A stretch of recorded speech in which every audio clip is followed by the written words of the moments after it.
Hi there, my name is Austin Roy. My pronouns are he, him, and I'm an English teacher at Flintridge Preparatory School in Los Angeles, where I teach 10th grade American Lit and a senior course on Joan Didion. And I actually want to start the conversation by talking about Didion and sharing a very brief story. So as many of you know, Didion wrote extensively about death and mourning and loss. And so when I was creating this course, I knew that was something I wanted to cover. And there were two main things that I wanted to address in my class. Number one, I wanted to teach grief theory. I wanted to do about a century's worth of grief theory, starting with Freud's Mourning and Melancholia, then moving on to Kubler-Ross and criticism of Kubler-Ross. And then I also wanted to teach what I considered some of the basic logistical factors involved in the death and dying process. Things like, what is hospice? What is palliative care? What is physician aid in dying? What are the primary forms, DNRs, pulsed forms, advanced directives, so on and so forth. And in my opinion, the theory is the hard part. You know, Freud's not easy. And when I taught this to students, the theory was a breeze for them. You know, they're very well versed in theory at this point in their academic career.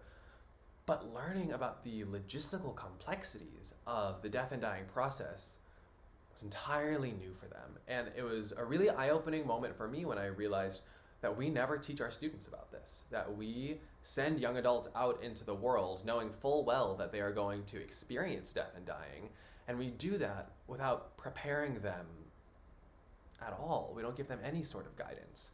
And in my opinion, this is a failure of our educational systems, and it's deeply irresponsible and unethical. And that's why I'm so passionate about death education. And so at South by Southwest EDU, in this talk, I really want to cover three things.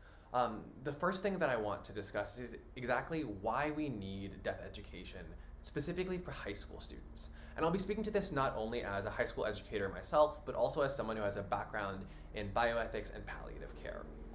The second thing that I want to cover in this talk is exactly what to cover in death education. You know, what do we talk about when we talk about death ed? And this should absolutely cover the basics, such as those forms that I mentioned earlier, like DNRs and pulsed forms, but it should also cover the current landscape of the death sector in our country. Things like physician aid in dying, things like the racial inequity that we see when it comes to things such as access to hospice and access to palliative care. And the third thing that I want to discuss, and perhaps the most difficult part of the discussion, is how to introduce death education into your school. And whether that be through an advisory program or through a curricular class, such as my English class, there are a lot of different avenues, but it can be a really difficult thing to incorporate. So I hope you find this interesting. I find this very interesting. And thank you so much for watching. I really appreciate it.